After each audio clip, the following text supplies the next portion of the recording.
આજની ધર્મકથા. પ્રણામ. મરણના 17 પ્રકાર. કદાચ આ જગતનો એકમાત્ર ધર્મ, એકમાત્ર શાસન અને એકમાત્ર વ્યવસ્થા છે કે જેમાં મરણને પણ આટલા બધા પ્રકારના વિભાજનની અંદર મૂકી અને એનું મહત્વ દેખાડ્યું છે. સમાધિ મરણ શબ્દ વાપરી એને પૂરું કરી શક્યા હોત કે કાંઈ નહીં, સમાધિ મરણ કેવું હોવું જોઈએ, તો કે સમાધિ મરણ.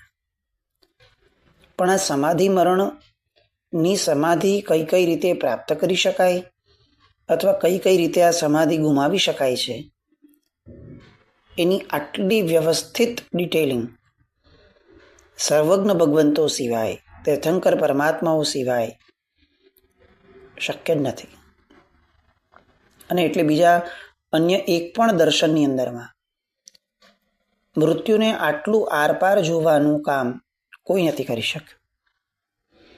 હવે કમનસીબી એ છે આપણા લોકોની કે જગતમાં ક્યાંય નથી એવું લોકોત્તર તત્વ આપણને મળ્યું, અને તેમ છતાં એવા લોકોત્તર શાસનને પામવા પછી પણ આપણને આવી લોકોત્તર વસ્તુઓમાં, વાતોમાં રસ જ નથી. આજે પણ આપણું જીવન જોઈએ ને તો બહુધા લૌકિકતાની અંદરમાં જ આપણે છીએ. આપણા લોકોની પરિસ્થિતિ એવી છે, થોડું કડવું છે, નબળું છે, પણ છતાંય આમ વ્યક્ત કરવાનું મન થાય કે આપણા લોકોની પરિસ્થિતિ એવી છે કે ભગવાનના શાસનની ગમે તેવી લોકોત્તર આરાધના એ આપણને કોઈ બતાવે તો વિધિન નો ટાઈમ આપણે એ લોકોત્તર આરાધનાને પણ લૌકિક બનાવવામાં એક્સપર્ટ છીએ. કોઈ પણ વસ્તુઓને એના શુદ્ધ આશયથી દૂર કરી અને જે કરે છે, જેવું કરે છે, બસ કરવા દો એવું વિચારવા દ્વારા એના મૂળ આશયથી એટલા બધા દૂર થઈ જઈએ કે કદાચ કાલે ઉઠીને કોઈ કહે ને કે આ આરાધના મૂળમાં આવી રીતે કરવાની હતી તોય આપણને વિરોધ થશે. આવું થોડી હોય, કોઈ કરતું નથી, લે બધા પાગલ છે. આ સ્થિતિ પર આવીને આપણે ઊભા રહી ગયા. આપણા વિષયની સાથે વાત કરીએ. મરણ એના પ્રકારો બતાવવાનું કારણ એ છે કે જીવન દરમિયાન આપણે આ પ્રકારના મરણને પામવું છે એવું લક્ષ્ય બાંધી અને એ પ્રમાણેનું જીવન જીવી શકાય. મરતી વખતે આમાંનો એક પણ પ્રકાર યાદ નથી આવવાનો કે ચાલો હવે મરવાને 10 મિનિટ છે, 15 મિનિટ છે, એવું લાગે છે, ચાલો હવે પંડિત મરણ લઈએ. આવું નથી થતું. આપણે ગઈકાલ સુધી બાળ પંડિત મરણ અને છદ્મસ્થ મરણ આ બે મરણો જોયા. એની પછીથી બે એવા પ્રકારના મૃત્યુઓ જોયા કે જે મૃત્યુઓ સહજ નથી. ગૃદ્ધ પૃષ્ઠ મરણ અને વૈહાયસ મરણ. માંથી ગૃદ્ધ પૃષ્ઠ મરણ જે છે એની ભયાનકતા પણ આપણે સમજી કે જેમાં જીવતા જીવત આપણે કેટલાક પશુ પક્ષીઓના તાબે થઈ જવાનું આવે. એમાં આર્ત ધ્યાન, રૌદ્ર ધ્યાન એ બહુ સહજપણે આવી શકે એવી શક્યતા વધારે. વૈહાયસ મરણ, એક ઝટકે મરવાનું. પણ આ મરણને પણ આપણે ત્યાં ઈષ્ટ મરણ નથી કીધું. આ મરણને લગતા જ્યારે દ્રષ્ટાંતો આપ્યા ને ત્યારે બહુ વિશેષપણે ટીકાકારોએ, વાદી વેતાલ શાંતિશ્રી મહારાજ સાહેબ આદિ મહાત્માઓએ દ્રષ્ટાંતો મૂક્યા કે ભગવાનના શાસનની હિલના થતી હોય અથવા બ્રહ્મચર્યની રક્ષા માટે જરૂર પડે તો આ બંને મરણની આપણે ત્યાં રજા આપવામાં આવી છે, એને ઔચિત્ય ગણવામાં આવ્યું. કેટલા બધા દ્રષ્ટાંતો આપણે જોયા છે કે જેમાં શીલની રક્ષા કરવા ખાતર મહાસતીજીઓ, રાણીઓ જીભ કચડાવીને મરી જાય, આગમાં કૂદીને મરી જાય, પોતાનું પોતે જ ખૂન કરી લે. આપણને આવા બધા દ્રષ્ટાંતો સાંભળીએ તો ચોક્કસપણે વિચારો આવે કે આ શું? એટલે આ લોકોને પોતાની જિંદગીનો કંઈ બહુ આમ વેલ્યુએબલ પામ્યા છે એવો કોઈ અણસાર જ નથી.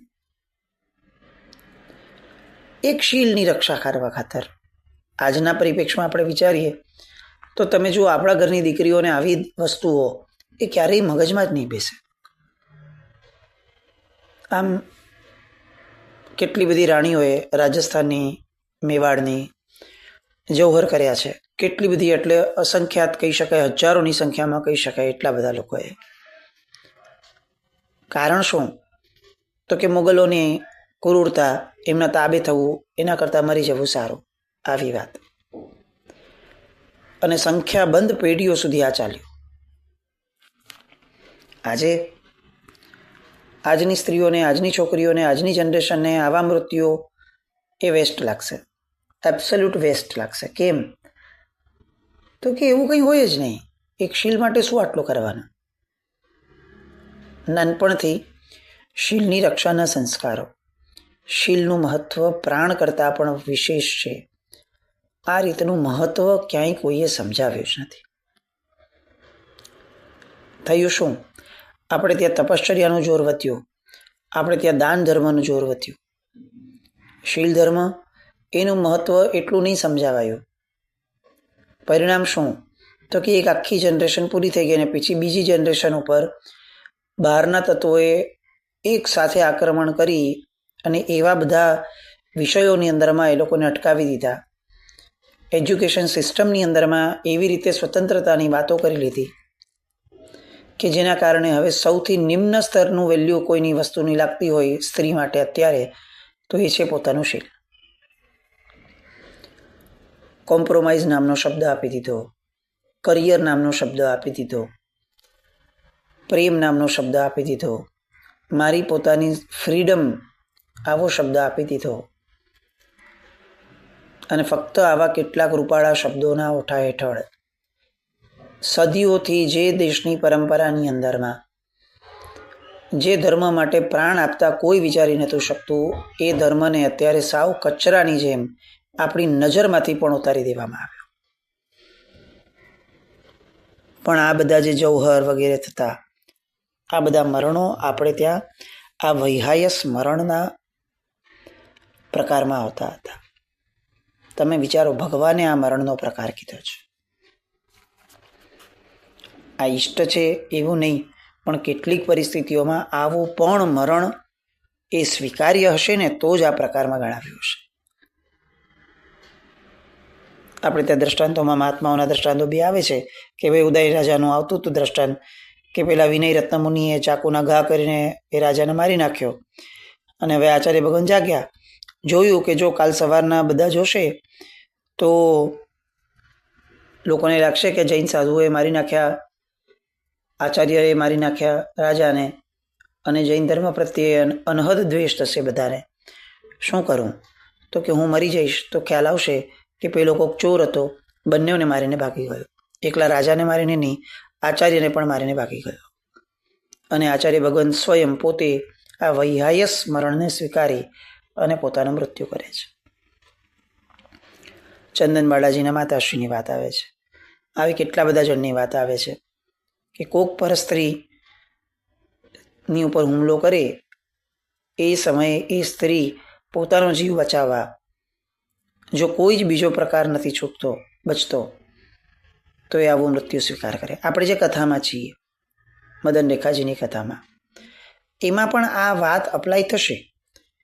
પણ મદન રેખાજી ગર્ભવતી છે, એટલે એ સમયે મદન રેખાજી પોતે આબાદ આ વસ્તુમાંથી બીજો કોઈક નિર્ણય લઈને આગળ વધવાના છે.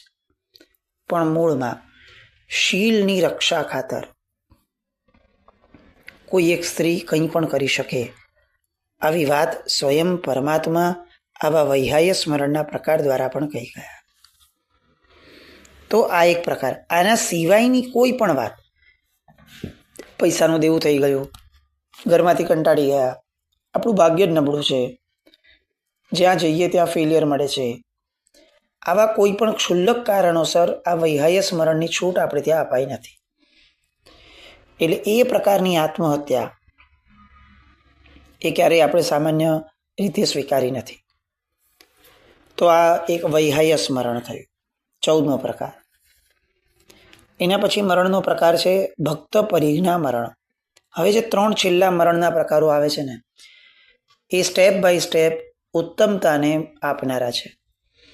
ઉત્તમ વ્યક્તિઓ જ લઈ શકે એવા આ મરણો છે. આપણા જેવા માણસોએ તો ફક્ત આ મરણોને સાંભળવાના અને એની અનુમોદના કરવાની. આના સિવાય તો આપણી હિંમત પણ નહીં થાય. એવા 3 મરણના પ્રકારો એ છેલ્લે 17 મરણના પ્રકારમાં દાખવ્યા. એમાંનું આ 15મું મરણ છે ભક્ત પરિજ્ઞા મરણ. ભક્ત એટલે શું? તો કે ભોજન. પરિજ્ઞા એટલે શું? તો કે એ પ્રકારનું જ્ઞાન થાય. એટલે શું? તો કે એ પ્રકારનો જીવને અભ્યાસ થાય જ્ઞાનાભ્યાસ દ્વારા, અને એને એવું પ્રતીત થાય, પરિણત થાય કે ભાઈ આવી રીતે ભોજન તો મેં અનંતકાળમાં અનંત વાર વાપર્યા છે, અને આ ભોજન વાપરવાના કારણે એની આસક્તિના જોર ઉપર જ મારો આખો ને આખો અનંતકાળનો સંસાર ચાલે છે. આ ભોજન જ એવી વસ્તુ છે કે જેના આધાર ઉપર હું મોહાઈ જાઉં છું, મોહાઈને આસક્તિપૂર્વક વાપરું છું, ચીકણા કર્મ બાંધું છું, અને ચીકણા કર્મને ભોગવવા માટે અનેકવિધ ગતિઓની અંદરમાં અનેકવિધ પ્રકારે મારે જન્મ લેવો પડે છે. તો હવે તો મારે આ ભવભ્રમણના મૂળને જ ત્યાગવું છે. આવું બહુ પ્રિસાઇઝ વિચારણાની આવું અભ્યસ્ત કરી અને કોઈક જીવ ચારે આહારનો ત્યાગ કરે તો એને ભક્ત પરિજ્ઞા કહેવાય. ભોજનનો ત્યાગ એ ભક્ત પરિજ્ઞા. આપણે ત્યાં આવી જ રીતે હજી એક મરણ છે પ્રત્યાખ્યાન પરિજ્ઞા.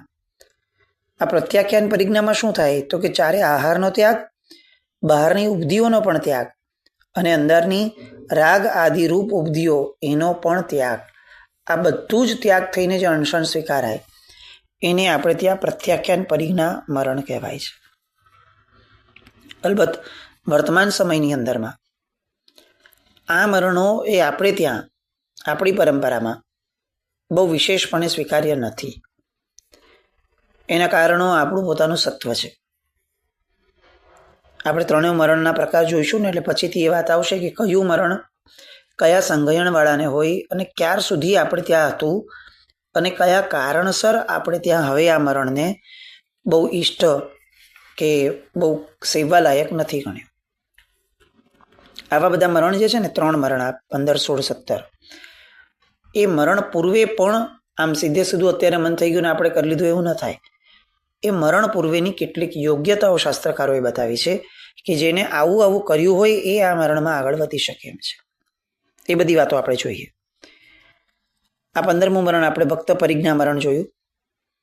આ ભક્ત પરિજ્ઞા મરણની એક પૂર્વ ભૂમિકા છે જે ઇંગિની મરણ 16મું મરણ છે.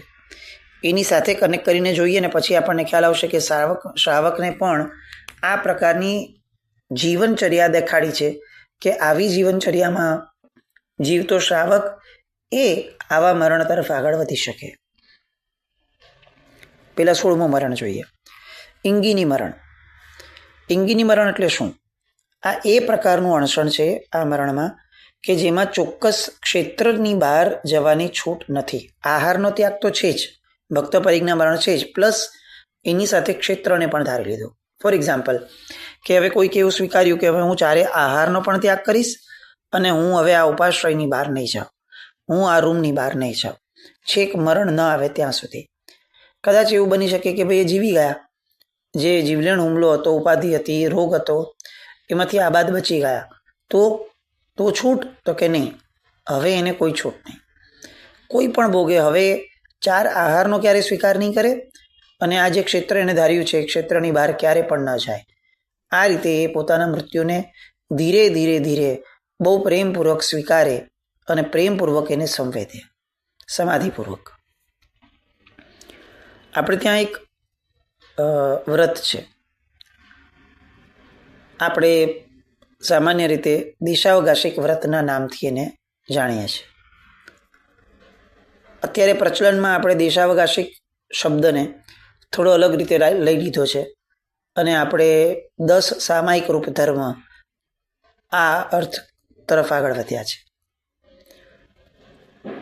પણ આગળના કેટલાક મહાત્માઓ એટલે એમની પ્રેરણાઓ થોડી અલગ થતી.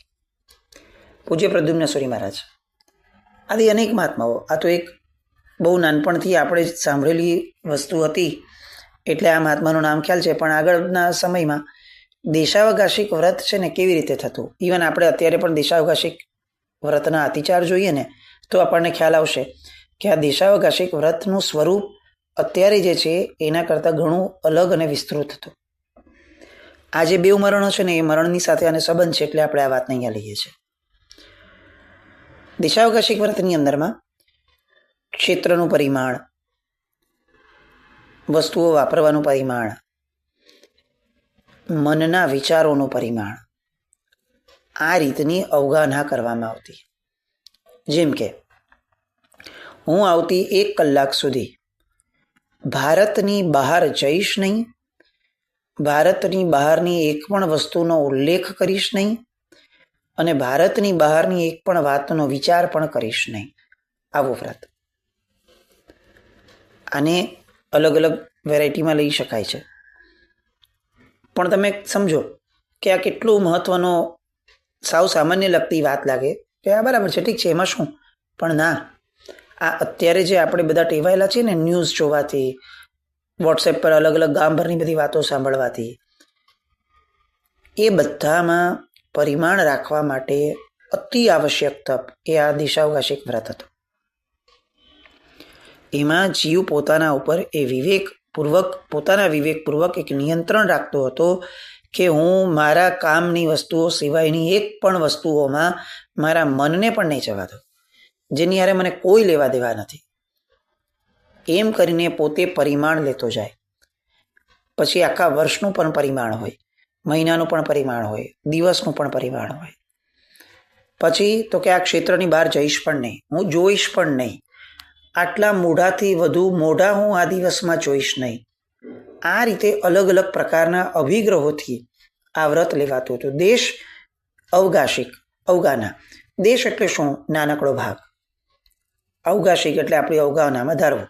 કોઈ પણ વસ્તુના નાનકડા ભાગને ધારી અને એ પ્રમાણેનું વ્રત લેવું એ દેશાવકાશિક વ્રત હતો. હવે શું થયું તો કે ભાઈ આખો દિવસ આવી રીતે બેસવાનું, એને આપણે એ સ્વરૂપે લઈ લીધું કે આપણે 10 સામાયિક કરી લેવાની. સામાયિક થાય એમાં કશો વાંધો નથી. વાંધો એમાં છે કે આ વ્રતનો મૂળ આશય શું હતો એ આશય અત્યારે આપણી આગળ આવતો જ નથી, એ આપણામાં ઊભો જ નથી થતો. સામાયિક લઈને આપણે શું કરી શકીએ તો કે આખા ગામનું બધું જ કરી શકીએ. આમ તો આમ જોવા જઈએ ને તો વર્તમાન સમયમાં સામાયિકમાં શું કરવું જોઈએ એની કોઈ વેધક સ્પષ્ટતા આપણે ત્યાં ક્લિયર છે જ નહીં. આપણી દ્રષ્ટિએ સામાયિકમાં શું કરી શકાય, કોઈ આપણને પૂછે તો કે જેને જે ગમતું હોય એવું કરી શકાય, બસ બધું સાવધ્ય ન કરવું, ધાર્મિક કરવું. પણ આ સામાયિકમાંનો સમય શબ્દ જ આત્માને સૂચવે છે. તો મારું આત્મહિત શેમાં છે એ મારે આટલા 48 મિનિટ માટે કરવો, એ મૂળ આશય હતો. મારી આત્માની સમાધિ શેમાં ટકે છે, જેના દ્વારા મને સમાધિ પ્રાપ્ત થાય એવા યોગો કયા છે, આવો પુરુષાર્થ વિશેષપણે કરવો, એવું આપણે ત્યાં હવે કમ્પલસરી લક્ષ્ય તો નથી રહ્યું. એટલે શું થયું તો કે સામાયિક છે તો નવકારવાળી ગણી લો, સામાયિક છે તો સ્વાધ્યાય કરી લો, સામાયિક છે તો આ મારું બાકી છે તો આ કરી લો, કાંઈ નથી હજી કેટલીક મિનિટ બાકી છે તો ચાલો થોડું વાંચન કરી લઈએ, એમ હજી સમય છે ને વાંચનનો કંટાળો આવે છે, ચાલો ઠીક છે કાંઈ નહીં કેટલોક સત્સંગ કરી લઈએ. મૂળમાં હું મારા આત્મા સાથે બંધાઈને કે કસ્ટમાઇઝ વેમાં મારા આત્મહિત સાથે જોડાઈને તો કંઈ કરતો જ નથી. આ જે બધા મરણના પ્રકાર છે એમાંનું આ ઇંગીની મરણ એ પોતાની સેલ્ફને એક રિસ્ટ્રિક્શનમાં લાવે છે કે જેમ 4 આહારનો ત્યાગ કર્યો એમ હવે હું ક્ષેત્રનો પણ ત્યાગ કરીશ, આનાથી સિવાય કંઈ જ નહીં, એટલે કંઈ જ નહીં. અને છેલ્લું 17મું મરણ, આ પાદપોપગમન મરણ. આ મરણ એવું ઉત્તમ મરણ છે કે અનેક તીર્થંકર ભગવંતો જ્યારે નિર્વાણને પામે ત્યારે આ પ્રકારનું મરણ સ્વીકારીને જાય છે. પાદપ એટલે વૃક્ષ, ઉપ એટલે સમાન, ગમન એટલે પામવું. કોઈ એક વૃક્ષની જેમ છેલ્લા સમયને જોવું, વિતાવવું એ પાદપોપગમન મરણ કહેવાય. વૃક્ષનું લક્ષણ શું? અહીંયાથી ત્યાં જાય નહીં, પોતાની મેળે હલે નહીં, એક આંગળી સુદ્ધા પણ ન હલાવી. મૃત્યુના સમયે પગમાં ખાલી ચડી ગઈ, અસહ્ય વેદના થઈ, શરીર આખું તૂટે છે, આત્મા ખેંચાય છે, હવે કળ નથી વળતી શરીરમાં, આવું કંઈ પણ હોય તો પણ શરીરનું એક સિંગલ અંગ પણ હલાવવું નહીં અને અંદરમાં મનને ક્યાંય વિચલિત કરવું નહીં. આ પ્રકારનું જે મરણ છે એ પાદપોપગમન મરણ કહેવાય. અનેક મહાપુરુષો, મહાસતીઓ આ બધાએ અણસણ સ્વીકાર્યું છે. જ્યારે પહેલા સંઘયણવાળા વ્યક્તિઓ માટે જ આ મરણ છે, ત્યારે એમણે આ મરણ સ્વીકાર્યું છે. કોઈ ઉચકીને ફેંકી દે ને તો ફેંકાઈ જવું, પણ પોતાની મેળે હલવું નહીં. આપણે જોયા છે ભગવાનના 12.5 વર્ષના સાધના કાળને લોકોએ ઉચકીને ફેંકી દીધા અને ભગવાન કંઈ જ નહીં, કોઈ ફરક નહોતો પડતો.